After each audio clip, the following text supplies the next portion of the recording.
Bonjour à toutes et à tous, on corrige le tout premier contrôle de 2 heures en terminale SPEMAT.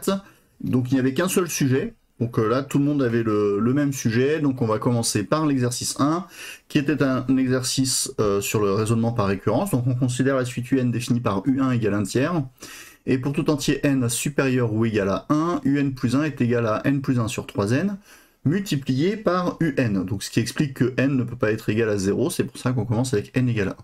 On nous demande simplement de calculer U2. Donc j'utilise la formule de récurrence. Je sais que U2, donc U2, attention, hein, c'est égal à U indice 1 plus 1. Donc ça veut dire que je remplace le n qui est ici, je le remplace par 1. Donc ici c'est égal à 1, et ici c'est égal à 1. Donc c'est égal à 1 plus 1 sur 3 fois 1, multiplié par U1, justement, d'accord? Donc c'est une autre façon de voir les choses. Pour calculer U2, j'ai besoin de U1, et donc on retrouve le fait que ici, n est égal à 1. Donc 1 plus 1, ça fait 2. Je continue en ligne, même si c'est quand même mieux d'écrire en colonne, mais juste pour gagner un peu de place. Donc ça fait 2 tiers fois 1 tiers, et donc on trouve ici que U2 est égal à 2 neuvièmes. Voilà. Toc. On nous demande ensuite de démontrer par récurrence que pour tout entier n supérieur ou égal à 1, un est égal à n sur 3 puissance n. Alors ce qu'on remarque là d'ailleurs tout de suite, c'est qu'avec U2, bah, ça a l'air de marcher, puisque ça fait 2 sur 3 au carré, et donc ça fait bien 2 sur 9, ce qui correspond bien à ce qu'on a trouvé ici. Donc ça veut dire que là, on n'a pas fait d'erreur de calcul. Alors, pour le raisonnement par récurrence, on commence évidemment par nommer cette proposition. Donc, soit n appartenant alors à n étoiles ici, puisque n est différent de 1.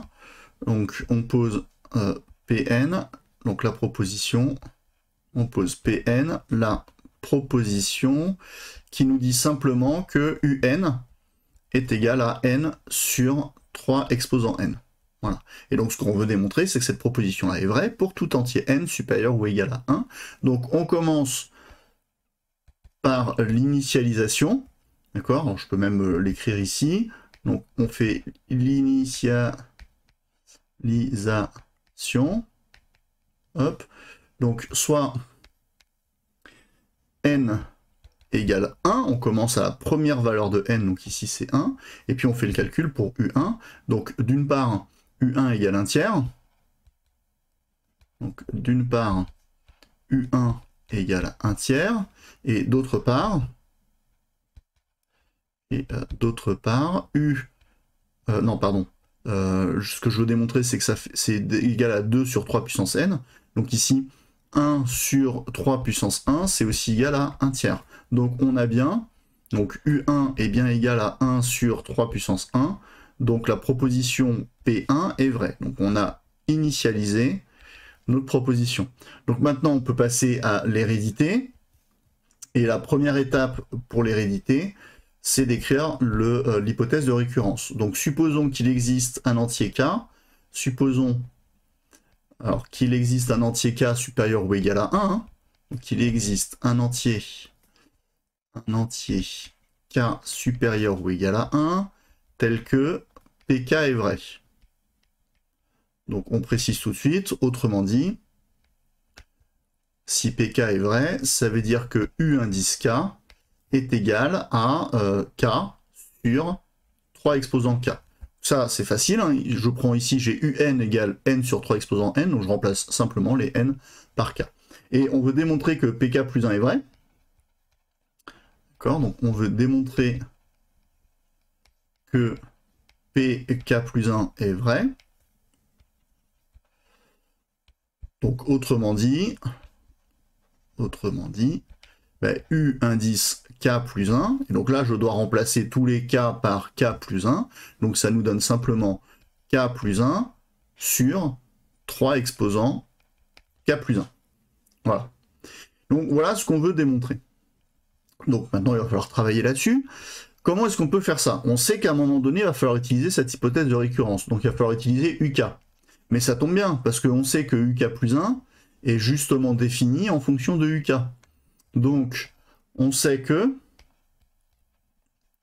on sait que U indice K plus 1 est égal à quelque chose fois UK. Et qu'est-ce que je dois mettre ici? Bah, c'est K plus 1, donc c'est le même que là. Hein. Donc là, j'ai N plus 1 qui revient ici et là. Donc si j'ai K plus 1 ici, j'ai K plus 1 là-haut. Et là, j'ai un N ici qui revient là. Donc si j'ai un K, c'est K que je vais mettre ici derrière le 3.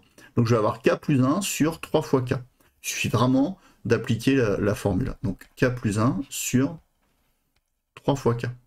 Voilà. Et maintenant, on a fait apparaître UK. Donc on sait que ce truc-là va être égal donc, à K plus 1 sur 3K multiplié par K divisé par 3 exposant K. Ça, c'est d'après notre hypothèse de récurrence.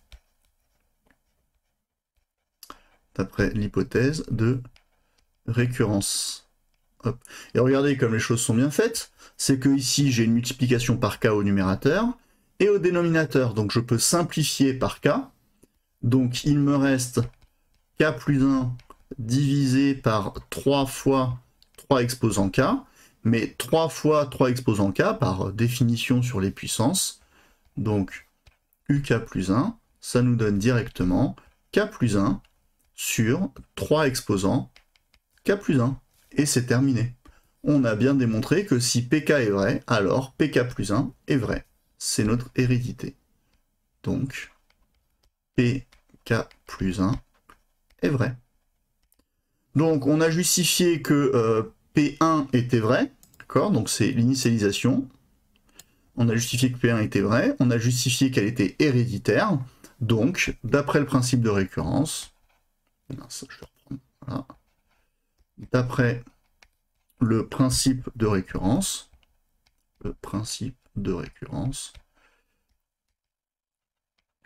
virgule, et ben là on conclut, hein, tout simplement, pour tout entier n supérieur ou égal à 1, un égale n plus 1 sur 3 puissance n, et je me suis trompé, c'est pas n plus 1, c'est simplement n sur 3 puissance n. Voilà. Donc, ici, j'ai n sur 3 exposants n. Voilà. Et donc, tout ça, c'est notre conclusion ici. Je peux l'écrire. Conclusion. Hop. Voilà. Vous n'êtes évidemment pas obligé d'écrire hein, ces choses-là, mais au moins au brouillon, ça peut être pas mal que ça soit clair pour vous. Voilà, c'est terminé. Il n'y avait que ça à faire. Donc, l'hérédité, il fallait réfléchir un petit peu, mais en réalité, en écrivant les choses telles qu'elles existaient, c'est-à-dire que là, la définition de UK plus 1 en fonction de UK, puis l'hypothèse de récurrence, et en simplifiant rapidement, on obtenait ce qu'on voulait sans trop de peine, normalement. Alors l'avantage, c'est que là, on avait une expression définie par récurrence, et que là, on a une expression explicite. Donc maintenant, si je veux calculer U10, bah, je sais que c'est 10 sur 3 puissance 10. Et c'est beaucoup plus rapide que d'utiliser la version par récurrence. Voilà, pour l'exercice 1. Comme d'habitude, s'il y a des questions, vous n'hésitez pas à les poser. L'exercice 2, alors c'est écrit en un peu plus petit, parce que je voulais que tout tienne bien, et puis je voulais surtout de la place ensuite pour faire l'exercice. Donc, vous avez la courbe d'une fonction f, d'accord? Alors, du coup, il y a écrit ci-dessous, parce que dans l'énoncé, elle était évidemment en dessous. La droite D1, qui est ici en rouge, c'est la tangente à la courbe au niveau du point A, d'accord? Et ce point A, il a pour abscisse moins 3. Et la droite D2, c'est la tangente au niveau du point B, qui a pour abscisse moins 6. Et par lecture graphique, on vous demande de déterminer f' de moins 6 et f' de moins 3. Donc, f' de moins 6, par définition, c'est le coefficient directeur de la tangente à la courbe au point d'abscisse moins 6. Donc, c'est le coefficient directeur de la droite D2, parce que quand je suis au niveau de moins 6, la tangente, c'est D2. Et le coefficient directeur de cette droite, alors, vous partez du point B, vous décalez de une unité, par exemple, et puis on essaye de retourner sur la droite, et on voit que pour retourner sur la droite, il faut monter. Vous voyez, la droite, elle monte. Donc 1, 2, 3, 4, 5, de 6 carreaux. Donc, d'accord, de 6 unités. Donc du coup, j'ai la droite des deux a pour coefficient directeur 6 divisé par 1, ce qui fait donc 6. Donc f' de 6, f' de moins 6, pardon, f' de moins 6 égale 6. Ensuite, on nous demande de calculer la même chose, f' de moins 3, alors pas de le calculer, hein, c'est par lecture graphique. Donc, f' de moins 3, alors je vais l'écrire directement là, je vais pas réécrire cette phrase-là, c'est le coefficient directeur de la tangente à la courbe au point d'abscisse moins 3, donc en gros c'est la tangente au niveau du point A, ce qui correspond à D1, donc f' de moins 3, c'est le coefficient directeur de D1, et donc si on regarde D1, si je me décale de 1 carreau, c'est pas terrible pour redescendre au niveau de la droite, pareil pour 2 carreaux, pareil pour 3, en fait on voit qu'il faut se déplacer de 4 carreaux en abscisse, et là on descend de 3 carreaux en ordonnée, donc f' de moins 3 est égal à moins 3 sur 4. On nous demandait ensuite de déterminer donc l'équation réduite de la droite D1. Pour ça, ce n'était pas par lecture graphique, d'accord? Donc, donner l'équation réduite, on voit ici qu'il faut trouver le nombre qui est là. Eh bien, on sait que le point A appartient à la droite D1, d'accord? Donc, D1 a pour équation réduite y égale mx plus p. Mais je sais que m est égal, j'écris un peu petit pour que ça rentre, à moins 3 quarts. Je sais que le coefficient directeur est égal à moins 3 quarts. Et de plus, je sais que A appartient à D1. Donc ces coordonnées vérifient l'équation, vérifient n'importe quelle équation de D1. Donc en particulier, vérifie l'équation réduite de D1. Alors qu'est-ce que ça veut dire cette phrase-là? Ça veut dire que je peux remplacer x et y par les coordonnées du point M. Et il se trouve que y est égal à 6, donc j'ai 6 égale, le coordonnées du point M, les coordonnées du point A évidemment. M, je sais que c'est égal à moins 3 quarts, fois x, donc pour le point A, x est égal à moins 3, et il me manque plus P. Ce qui me donne au final P égale 6 plus 3 quarts fois 3, fois moins 3, pardon. Ouais, faut faire attention au signe. Hein. Là, moins et moins, ça fait plus. Et donc, du coup, je soustrais 9 quarts à gauche et à droite. Donc, ça me donne 6 moins 9 quarts. Hein, si vous avez peur de vous tromper, il vaut mieux faire les calculs avant de changer les choses de place. Donc, 6 moins 9 quarts. Alors, 6... si je mets tout sur 4, c'est pareil que 24 sur 4. D'accord? Donc ça fait 24 quarts moins 9 quarts. Et on arrive ici à 15 quarts. Tac. Et 15 quarts, c'est en effet 3,75, ce qui paraît assez cohérent par rapport à ce qu'on voit ici. Donc la droite D1 a pour équation, y égale moins 3 quarts de x plus 15 quarts. Voilà. Hop. Donc là, c'est bon. On peut passer à la question suivante. La fonction f, donc elle est définie sur l'intervalle ici, i égale moins 6,23, donc c'est l'abscisse de ce point-là, plus l'infini, par f de x égale racine de x au cube plus 6x carré plus 9. On admet que f est dérivable sur i, ça veut dire qu'on admet que x au cube plus 6x carré plus 9 est strictement positif sur cet intervalle-là. D'ailleurs, on admet que la fonction f est bien définie sur l'intervalle qu'on nous donne ici. On voit bien de toute façon, elle est tracée ici. Et on nous demande de déterminer f' de x. Donc là, il n'y a pas besoin de justifier la dérivabilité, mais on voit bien que ici, f est une fonction composée de la fonction racine carrée avec une fonction polynôme. Donc ici, on pose pour tout x appartenant à i, u de x égale, donc je vais mettre la fonction polynôme, donc x au cube plus 6x carré, x au cube plus 6x carré, plus 9. Donc, u' de x égale 3x au carré plus 12x. Ça, je peux l'écrire directement. Et pourquoi je calcule u' de x? Parce que je sais que je vais devoir utiliser la formule pour la composer avec la racine carrée. Donc, racine de u', c'est égal à u' sur 2 racines de u. D'accord? Et la fonction f étant définie comme ça, comme étant égale à racine de u, on peut faire ça. Donc, sachant que là, je répète, c'était admis que la fonction f était dérivable, donc on peut directement écrire, c'était la question 3a, ainsi, pour tout x appartenant à i, donc on a f' de x égale, eh bien, la dérivée de u', pardon, donc c'est 3x carré plus 12x, et tout ça multiplié par, ou plutôt alors divisé, alors si je l'écris vraiment tel que la formule me le dit, alors, hop, 3x au carré, donc c'est u', donc 3x carré plus 12x sur 2 racines de u, donc 2 racines carrées de x au cube plus 6x carré plus 9. Voilà, donc ça, c'est ma fonction f'. Et on nous demande de en déduire le tableau de variation de f sur i, et on nous dit on ne calculera pas les images dans le tableau. Donc de toute évidence, cette fonction-là est d'abord croissante, puis décroissante, puis à nouveau croissante. Donc le but, c'est quand même de le vérifier. Donc ici, pendant qu'on a conjecturé, ben, on va le faire. Hein. Pour cela, il faut trouver le signe de f', mais on voit bien que pour tout x appartenant à i, le dénominateur de racine de x au cube plus 6x carré plus 9 est strictement positif.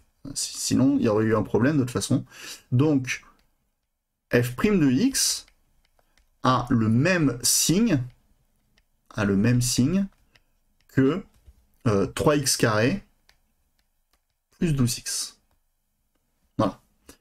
Donc, et 3x carré plus 12x, alors vous pouvez vous amuser à calculer le discriminant, trouver les racines, etc. Mais en fait, on peut constater qu'on peut factoriser par 3x. Donc c'est 3x facteur de x plus 4.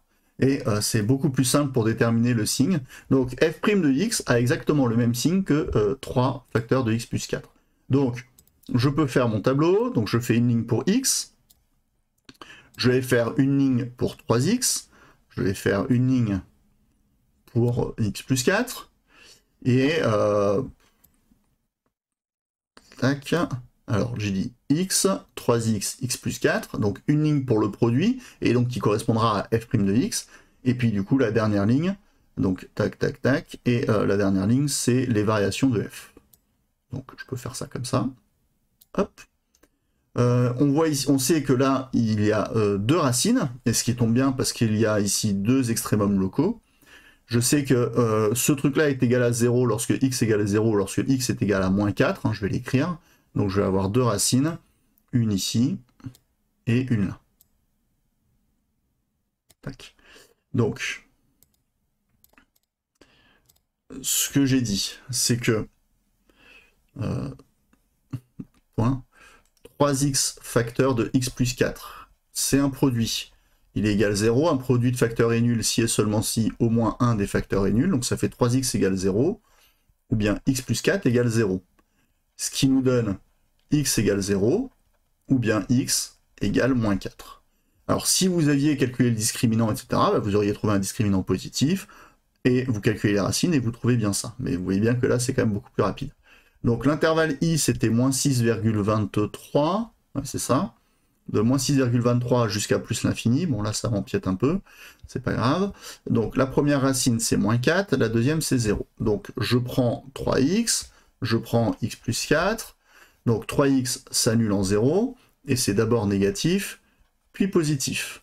X plus 4 s'annule en moins 4. C'est d'abord négatif, puis positif. Comment je sais ça? Parce que dans les deux cas, j'ai un coefficient directeur qui est positif.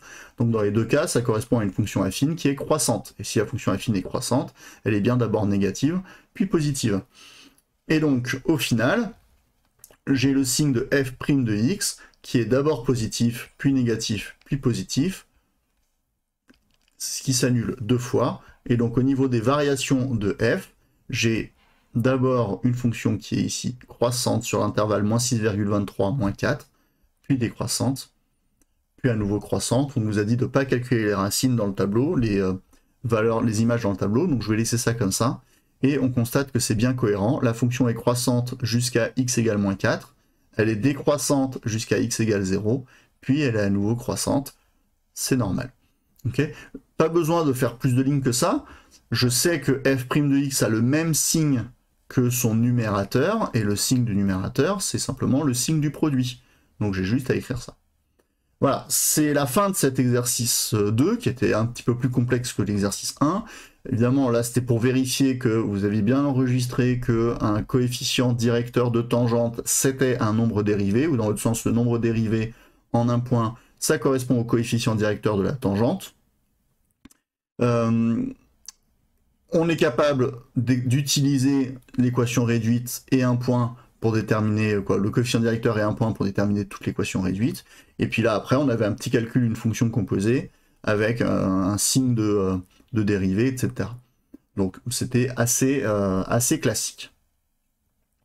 On passe à l'exercice 3, qui était l'exercice le plus long et donc forcément le plus compliqué parce qu'il y avait le plus de choses à faire. Et donc la partie A, on considère la fonction g définie sur R par g de x égale 12x puissance 4 plus 8x carré moins 4. Et on demande de résoudre dans R l'équation 12x au carré plus 8x moins 4 égale 0 d'un connu grand X. Alors, cette équation-là, c'est une équation du second degré. Donc je peux directement calculer delta égale b carré moins 4ac, avec donc a qui est égal à 12, b qui est égal à 8, et c qui est égal à moins 4. Donc j'obtiens 8 au carré, moins 4 fois 12 fois moins 4, d'accord? Donc ici j'obtiens 64, plus 16 fois 12. Alors 16 fois 12, d'accord? Là le plus simple c'est de dire je calcule 16 fois 10, ça fait 160, je calcule 16 fois 2, ça fait 32, donc 16 fois 12, ça fait 192. D'accord? Et 192 plus 64, ça fait 256. Delta est positif, je vais l'écrire ici, delta est positif, donc l'équation 12x au carré plus 8x moins 4 égale 0 admet deux racines réelles. Donc on va avoir x1, alors grand x1 égale moins b moins racine de delta sur 2a. Donc ce qui fait b est égal à 8, donc moins b est égal à moins 8. Delta c'est 256, donc racine de delta c'est 16. Tac. Et 2a c'est 2 fois 12, donc ce qui fait 24. Donc au final j'obtiens moins 8 moins 16 qui fait justement moins 24, et moins 24 divisé par 24, ça fait moins 1. Donc j'ai x1 qui est égal à moins 1, et x2 qui fait moins b plus racine de delta sur 2a, ce qui nous donne donc moins 8 plus 16 sur 2 fois 12, donc sur 24. Moins 8 plus 16, ça fait 8, et 8 sur 24, ça fait 1 tiers. Voilà, donc les solutions de cette équation-là sont moins 1 et 1 tiers. Donc je peux écrire 12x au carré plus 8x moins 4 égale 0, si et seulement si x égale moins 1, ou bien x égale 1 tiers. Bien. Dresser le tableau de signes de 12x carré plus 8x moins 4 en fonction de x appartenant à R. Alors, ça c'est assez simple, et je regarde l'espace qui me reste en dessous. Déterminer les solutions, oui ça va aller. Je vais le faire ici, donc le tableau de signes. Donc, le tableau de signes n'est pas bien compliqué en fait, hein. Il tient sur 2 lignes. Tac. J'ai 2 racines. Tac, voilà. Donc j'ai la racine moins 1, j'ai la racine 1 tiers. Hop. Donc on a grand X, attention là je parle bien de grand X, hein. Moins l'infini plus l'infini, première racine moins 1, deuxième racine 1 tiers, et donc là je veux donc 12x au carré plus 8x moins 4, je veux le signe de ce truc là, comme a est égal à 12 et positif, ça fait plus, moins et plus. Voilà, tout simplement. Donc là il n'y a rien de bien dramatique. Et question 3, déterminer les solutions réelles de l'équation g de x égale 0, donc attention à g de x égale 0. Hop. Donc c'est la question 3 de la partie A. Hein. Et donc là, l'idée, c'était de dire qu'on pose grand X. On pose grand X égale petit x au carré, d'accord? Et g de x égale 0, donc c'est équivalent à 12x puissance 4 moins 8x au carré moins 4 égale 0. D'accord? En gros, c'est ça. Hein. Et avec x égale x au carré, on a alors soit 12x au carré moins 8x moins 4. égale 0. Voilà, puisque x puissance 4, c'est pareil que, donc c'est x au carré encore au carré, donc c'est pareil que grand X au carré, etc. Et ça tombe bien, on sait qu'il y a deux racines, grand X égale moins 1 ou grand X égale 1 tiers. Sauf que ici, on doit avoir, puisque grand X égale x au carré, virgule, on doit avoir grand X supérieur ou égal à 0. On est dans R. Donc ici, grand X est forcément supérieur ou égal à 0. Donc je ne peux pas avoir x égale à moins 1. Donc forcément, la seule réponse, c'est x égale 1 tiers. Donc grand X égale 1 tiers. Par conséquent, x carré égale 1 tiers, ce qui donne, attention, ce qui donne deux racines, x égale moins racine de 1 tiers, ou bien x égale racine de 1 tiers. Et vous devriez réussir à trouver que x, c'est pareil que moins racine de 1, pardon, n'importe quoi, c'est pareil que moins racine de 3 sur 3, ou bien x égale racine de 3 sur 3. Allez, je vous le fais, mais vous devriez être capable de le faire, hein, ça en terminale. Hein. Donc, je le fais en gris. Racine de 1 tiers, je vous rappelle que c'est pareil que racine de 1 sur racine de 3. Je multiplie par racine de 3 sur racine de 3. Hop, pardon. Et donc, racine de 1 fois racine de 3, ça fait racine de 3 au numérateur. Et au dénominateur, racine de 3 fois racine de 3, ben ça fait racine de 3 au carré, qui fait bien 3. Donc c'est pour ça qu'on obtient ça. Et évidemment, quand il y a un moins devant, ça ne change rien à cette méthode-là. Donc ça, ce sont les deux racines de g. Donc déterminer les solutions réelles de l'équation g de x égale 0, eh bien on a trouvé les solutions réelles de g de x égale 0. Ce sont celles-ci. D'accord. Pour ceux qui sont en maths experte, vous pourrez vous amuser à calculer, quand vous aurez fait les nombres complexes, vous pourrez vous amuser à calculer les deux autres racines de g de x égale 0, qui utilisent grand X égale moins 1. Donc je vous laisserai faire ça. Si vous voulez, mettez la réponse en commentaire. Donc les solutions, alors je vais écrire en bleu, les solutions réelles de g de x égale 0 sont moins racine de 3 sur 3 et racine de 3 sur 3. Notez que ici j'écris bien et parce que dans ma phrase il y a deux solutions, la première et la deuxième. Alors que dans l'équivalence ici, je dis que pour que x au carré soit égal à 1 tiers, soit x est égal à moins racine de 3 sur 3, soit il est égal à racine de 3 sur 3. Il ne peut pas prendre les deux valeurs en même temps. Donc il prend la première valeur ou bien la deuxième valeur. D'accord? Mais les deux solutions, ce sont bien celles-ci. C'est pour ça que là je mets ou et là je mets et. Voilà pour la première partie. Et ensuite, on admet le tableau de signes ici, entre 0 et 1, et on retrouve ici le racine de 3 sur 3. Donc, quand même, ça nous donne un indice pour nous dire qu'on ne s'est pas trop trompé. Alors, on pourrait retrouver un petit peu ce signe en utilisant le tableau de signes de 12x carré plus 8x moins 4. En réalité, c'est un peu plus complexe que ça en a l'air, hein, parce que je ne peux pas juste mettre une racine carrée ici et là, parce qu'on voit bien que là, le racine de moins 1 pose problème. D'accord? Mais en tout cas, on imagine bien pourquoi on a un moins et un plus, et pourquoi est-ce qu'on a un 0 au niveau du racine de 3 sur 3. Okay. Donc ce tableau-là, il est admis, il n'y a pas besoin de le justifier, donc tout va bien, on le garde en tête quand même, on se souvient que g de x entre 0 et 1, c'est négatif puis positif. Partie B, alors c'est aussi écrit en tout petit, parce que j'avais besoin de place à côté. Donc, la fonction f est définie sur l'intervalle moins 1, 1 par f de x égale 1 moins x carré. On donne la courbe qui est ici, donc on est en effet entre moins 1 et 1, ici, d'accord. 1 moins x carré, c'est un polynôme du second degré. On a ici a égale moins 1, qui est négatif, donc c'est normal que la parabole soit tournée vers le bas. Donc, on place un point S n'importe où, quoi, pas n'importe où, il est sur la courbe de f, de coordonnées AB, et on précise que A est positif, même strictement positif. A est compris entre 0 et 1, strictement. On trace la tangente T à la courbe de f au niveau du point S, et cette tangente qui est là, elle coupe l'axe des abscisses en H, et j'appelle l'abscisse de H, je l'appelle XH, et forcément son ordonnée est égale à 0. Et en K, donc j'ai 0, YK. D'accord? Puisque évidemment le point K a pour abscisse 0, et Y, bah, je l'appelle YK. Comme indiqué sur la figure. Donc tout est indiqué là, il n'y a rien à faire pour l'instant.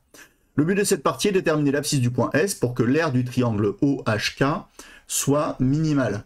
Donc ici, le triangle OHK, il est là en fait. Hein. Donc là j'ai OK, OH, et j'ai HK. Donc ce triangle-là, il a une surface. En fonction de la position du point S, évidemment, les points K et H changent. Et donc, le triangle change, et donc sa surface change. Et donc la question, c'est où mettre le point S pour que ce triangle-là soit le plus petit possible, quoi, en tout cas en surface. Déterminer l'équation réduite de T en fonction de A. Donc, T, c'est la tangente au niveau du point S, d'accord? Donc, on sait que, par définition, d'accord, T, donc c'est la question 4, alors voilà, merci. Donc, T est la tangente à CF en S, donc, mais vraiment par, quoi, c'est pas vraiment indéfini, tu vois que. Donc, on a Y égale F' de A, facteur de X moins A, plus F de A. Voilà. Là, c'est la formule du cours qu'on utilise. Je sais que F' de X, donc pour tout X appartenant à l'intervalle 0, 1, F' de X, bon ben je sais que F de X c'est 1 moins X carré. Donc F' de X c'est tout simplement moins 2X. Donc je vais avoir Y égale, alors F' de A ça fait moins 2A, facteur de X moins A, plus F de A, donc ça fait 1 moins A au carré. 1 moins A au carré. Et voilà, j'ai l'expression de la tangente en fonction de A. C'est vraiment la définition. Et en plus, ça tombe bien, on a repris l'abscisse qui s'appelle A pour vraiment que ça colle au cours. Question 5. Déterminer les nombres XH et YK en fonction de A. Alors, XH, je sais que H, il appartient à la droite T, et je sais que son ordonnée est égale à 0. D'accord? Donc, hop, je mets ça en bleu. Donc 5. Je sais que le point H appartient à T, et YH égale 0. Alors, je peux même dire, le point H appartient à T, donc, comme tout à l'heure, hein, comme l'exercice 2, ces coordonnées vérifient l'équation réduite de T. Donc, j'ai YH qui est égal à moins 2A facteur de XH moins A plus 1 moins A au carré. Donc, qu'est-ce que je sais sur H? Donc, je sais que YH est égal à 0. Donc, je vais avoir 0 égale moins 2A facteur de XH moins A plus 1 moins A au carré. Et moi, ce que je veux, c'est XH. Donc, si je veux XH, il suffit d'isoler XH. Donc je vais d'abord me débarrasser de ce 1 moins A au carré. Je vais tout mettre à gauche en faisant moins 1 plus A au carré, à gauche et à droite. Donc j'ai moins 1 plus A au carré égale moins 2A facteur de XH moins A. Ce truc-là, c'est équivalent à moins 2A. Donc là, ici évidemment, j'ai une multiplication. Donc si je veux me débarrasser de ce moins 2A, il suffit de diviser par moins 2A à gauche et à droite. Je peux diviser par A, car A est strictement positif, il n'y a pas de problème. Donc j'ai moins 1 plus A au carré sur moins 2A, qui est égal à XH moins A, et donc au final, et ainsi, XH est égal à, donc, moins 1 plus A au carré sur moins 2A, plus A. Voilà, donc ça, c'est pour le point H. Bon, c'est sûr que ça fait une abscisse un peu compliquée, mais bon, c'est pas trop grave. Je fais pareil pour K. Donc, exactement de la même façon. Donc, de même. Je sais que YK est égal à moins 2A facteur de XK moins A plus 1 moins A au carré. Mais là, ce que je cherche, c'est YK. Et je sais que XK est égal à 0. Donc là, c'est pas une équation, c'est donc un peu plus rapide. Donc ça fait moins 2a fois moins a plus 1 moins a au carré. Donc moins 2a fois moins a, ça fait 2a au carré. Donc ça fait 2a au carré plus 1 moins a au carré. Et donc au final, yk égale a au carré plus 1. Hop. Voilà. Je vais le refaire un peu mieux que ça. Tac. Ok. Bien, donc ça c'était pour xh et yk en fonction de a. Donc maintenant, si je dis que le point S, si je le mets au point d'abscisse 0,75, je suis capable de calculer où se trouve le point h et où se trouve le point k. On note donc a de a, l'aire du triangle OHK, qui est un triangle rectangle, en fonction de a, et démontrer que pour tout a appartenant à 0, 1 ouvert, a de a égale a puissance 4 plus 2a au carré plus 1, le tout sur 4a. Alors, c'est un triangle rectangle. Pour calculer l'aire d'un triangle rectangle, il suffit de faire les deux côtés de l'angle droit, le produit des deux côtés de l'angle droit, divisé par 2. Donc c'est OH fois OK divisé par 2. Mais la longueur OH, c'est simplement l'abscisse de H, et la longueur OK est égale à l'ordonnée de K. Donc c'est la question 6a. Hop. Donc, l'aire en fonction de A. C'est donc égal à OH fois OK divisé par 2. Ça, c'est l'aire d'un triangle rectangle. Donc, OH, c'est égal à XH. OK, c'est égal à YK sur 2, parce que, alors ça, c'est vrai, parce que le point O est l'origine du repère. Ok, donc, c'est pour ça que ça fait ça. Et donc, maintenant, si j'essaye de simplifier tout ça. Alors déjà, le diviser par 2, ce que je vais faire, c'est que je vais écrire 1,5 devant. Comme ça, je suis tranquille. Donc, multiplié par OH. Donc, multiplié par moins 1 plus A au carré. Alors, vous savez ce que je vais faire? Je vais ici, directement tout mettre au même dénominateur. D'accord? Donc là, je vais dire que c'est égal à moins 1 plus A au carré sur moins 2A, plus, et du coup, là, je veux que ça soit sur moins 2A. Donc, je vous rappelle que là, quand j'ai A, c'est pareil que A sur 1. Donc, je veux multiplier par moins 2A, en haut et en bas. D'accord? Donc, si je multiplie par moins 2A en haut et en bas, ça fait donc moins 2A au carré sur moins 2A. Et quand vous simplifiez, vous voyez bien qu'il vous reste A tout seul. Ce qui permet d'avoir moins 1 plus A au carré moins 2A au carré sur moins 2A, ce qui fait moins 1 moins A au carré, parce que A au carré moins 2A carré, ça fait moins A carré, divisé par moins 2A. Et on a une expression qui est peut-être plus facile. Et je peux même simplifier les deux signes moins, et dire que ça fait 1 plus A au carré sur 2A. Voilà, donc je vais utiliser cette expression-là, d'accord? Je vais mettre cette expression-là, 1 plus A au carré sur 2A, plutôt que celle-ci. Ça va me simplifier quand même les calculs ici.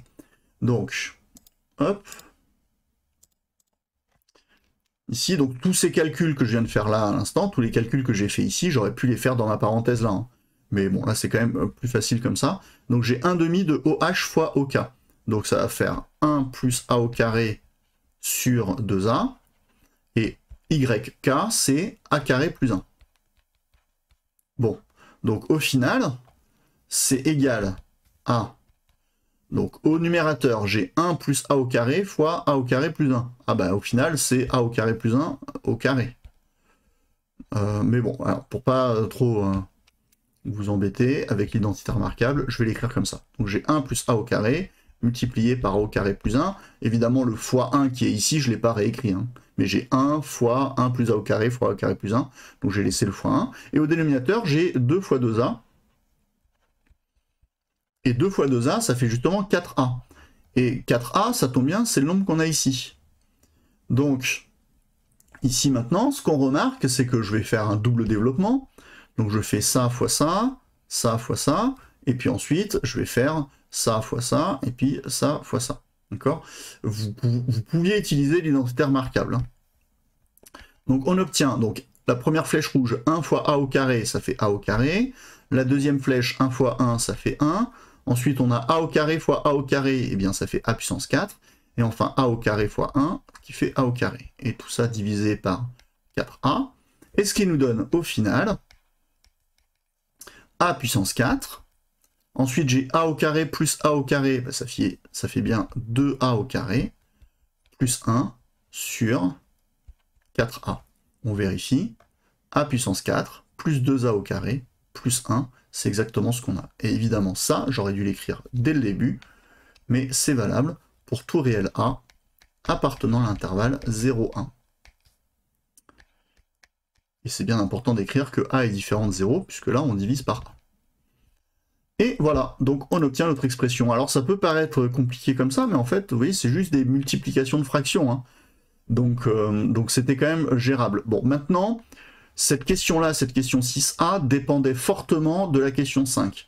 Donc si vous n'avez pas réussi la question 5, évidemment, ça pouvait poser problème pour la question 6. C'est pour ça que la réponse était donnée, d'accord ? Et c'est pour ça que vous pouviez quand même continuer l'exercice, même si vous n'aviez pas la bonne réponse aux questions 5. Alors, je passe à la question B. On nous demande de justifier que A' de A est égal à G de A sur 16A au carré, où G est la fonction définie dans la partie A. La partie A, c'est celle-ci. Donc la fonction G, c'est celle-ci. 12x puissance 4 plus 8x carré moins 4. Évidemment, ici, ça sera avec un A. Bon, grosso modo, là encore, on nous donne la solution, mais la question, en fait, c'est simplement, on nous demande de dériver l'air qui est ici. Alors, c'est une fonction quotient. Au numérateur, j'ai un polynôme. Au dénominateur, j'ai un polynôme, je sais qu'il ne s'annule pas, puisque a est compris entre 0 et 1. Donc j'ai un quotient de deux polynômes qui sont dérivables sur 0,1, dont le dénominateur ne s'annule pas, donc cette fonction a est dérivable. Alors, je vais rajouter une page, voilà, et je vais me réécrire tout de suite, parce que je risque d'avoir du mal à retenir. Donc je vais l'écrire là, a de a égale donc a puissance 4 plus 2a au carré plus 1 sur 4a, et on sait que a est compris entre 0 et 1. Voilà, donc je réécris la phrase que je viens de vous dire. Donc c'est la 6b. Donc la fonction a est dérivable sur l'intervalle ouvert 0, 1 en tant que quotient, de deux fonctions. Alors, du coup, je peux le préciser, de deux fonctions polynômes dérivables sur 0,1, dont le dénominateur ne s'annule pas. Dénominateur ne s'annule pas. Voilà. Donc ça fait une longue phrase à écrire, mais bon, c'est comme ça. Donc, puisque je sais que c'est un quotient, et bien du coup, je sais tout de suite que je vais devoir calculer la dérivée de u sur v'. Et donc c'est a puissance 4 plus 2a au carré plus 1. Pardon, n'importe quoi. Donc u sur v', pardon, je voulais écrire la formule, c'est u'v moins uv' sur v au carré. Voilà, donc je sais, puisque j'ai établi que c'était un quotient, je sais que je vais utiliser ça. Donc, on pose.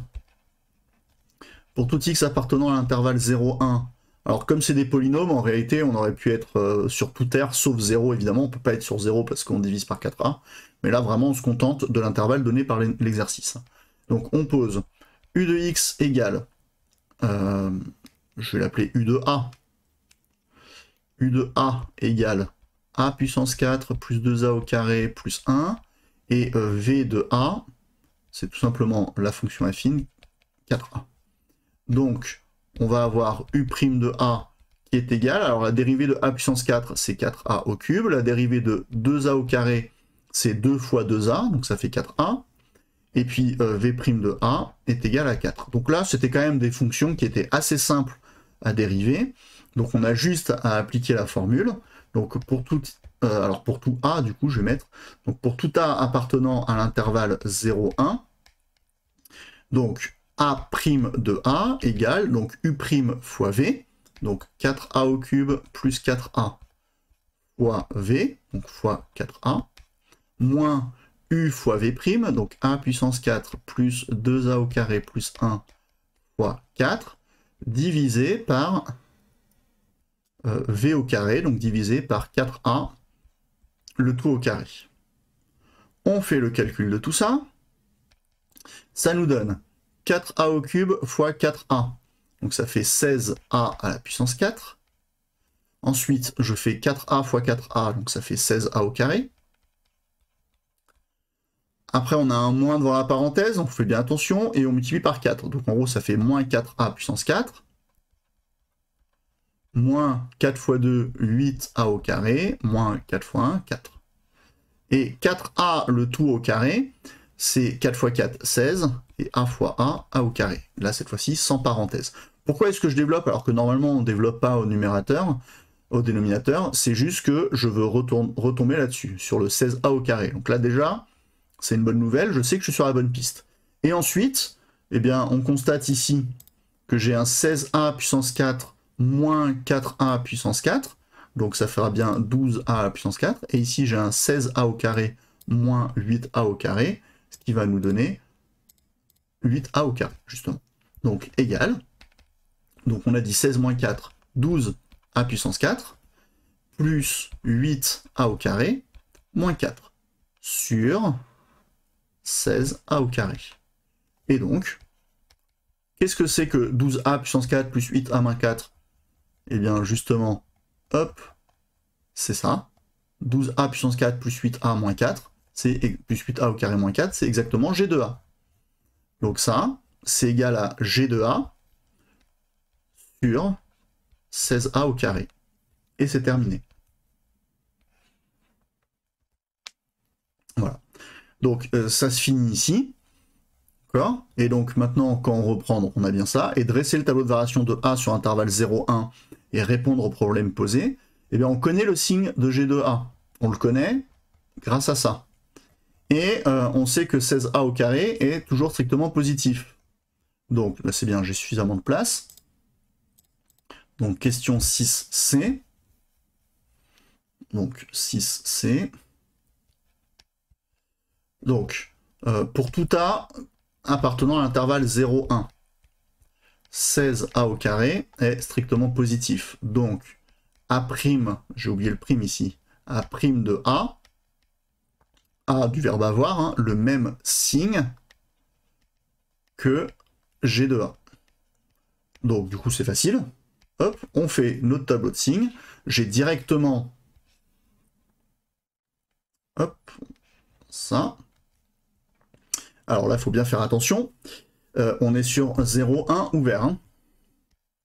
Donc j'ai ici 0. Tac, j'ai ici 0,1.